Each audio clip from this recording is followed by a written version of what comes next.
राज्यातील कृषी विक्रेत्यांचा आजपासून संप आहे आणि या संपामध्ये लासलगाव येथील सुद्धा जे कृषी विक्रेते आहेत तर ते सुद्धा सहभागी झालेले आहेत. आपण त्यांच्याकडून जाणून घेणार आहोत तुमच्या एकूण किती मागण्या आहेत आणि तुम्ही आज या बेमुदत संपात सहभागी झालात, काय मागणी तुमची? नमस्कार सर. खरं तर आज 27 तारीख लासलगाव ॲग्रो डीलर्स असोसिएशन तथा निफाड तालुका ॲग्रो डीलर्स असोसिएशन, नाशिक जिल्हा ॲग्रो डीलर्स असोसिएशन आणि मापदा महाराष्ट्र राज्याचं जे काही महाराष्ट्र फर्टिलायझर आहे यांच्या माध्यमातून आज या ठिकाणी संप आम्ही सर्व डीलर्स बांधवांनी पुकारलेला आहे.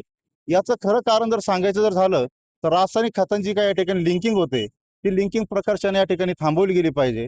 महत्त्वाची गोष्ट अशी का आज द्राक्ष जर म्हटले, कांदे जर म्हटले, डाळिंब असेल, या ठिकाणी सर्व पीक घेतले जातात, परंतु रासायनिक खत मात्र त्या ठिकाणी लागतं. ती जी लिंकिंग या ठिकाणी होते त्यामुळे नाहगत शेतकऱ्यांना त्याचा जो त्रास येतो या ठिकाणी सोसावा लागतो. दुसरी गोष्ट, खरीप हंगामाच्या पार्श्वभूमीवर आता जे काही बियाणं मार्केटमध्ये येतं ते अप्रमाणित असतं. ते खरं तर इतर राज्यातून येतं, त्याचे पण या ठिकाणी ते थांबवलं गेलं पाहिजे. दुसरी गोष्ट, बियाणं खराब निघालं असेल किंवा रासायनिक खत खराब जर निघाले असेल तर कृषी क्षेत्रातील जे काही कृषी अधिकारी आहेत त्यांना एक कळकळीची आणि नम्र विनंती आहे की खऱ्या अर्थाने दुकानदारांना या ठिकाणी आरोपी न धरता त्यांनी साक्षीदार म्हणून त्यांची या ठिकाणी नोंद केली पाहिजे, अशी एक विशेष मागणी आमची या ठिकाणी आहे. आणि तमाम सर्व शेतकरी बांधवांना जी काही या ठिकाणी गैरसोय होत आहे त्याबद्दल आम्ही या ठिकाणी दिलगिरी व्यक्त करतो. निश्चितच आमच्या मागण्या या ठिकाणी पूर्ण जर झाल्या नाही तर याहीपेक्षा अजून कडकडीत बंद आम्ही ठेवून या ठिकाणी सरकारला जाब विचाराशिवाय राहणार नाही, अशी या ठिकाणी मी विनंती करतो.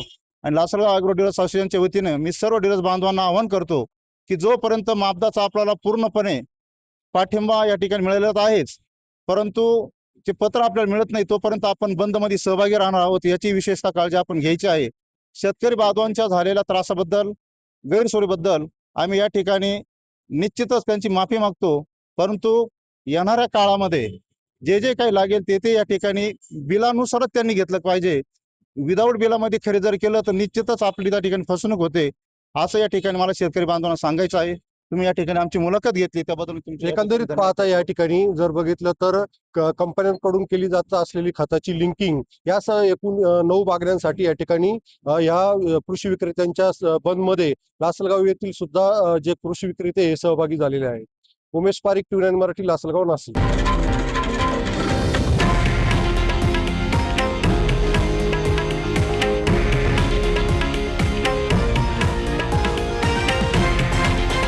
हे आहे देशातील नंबर 1 न्यूज नेटवर्क आणि आपण पाहत आहात TV9 मराठी, एकमेव.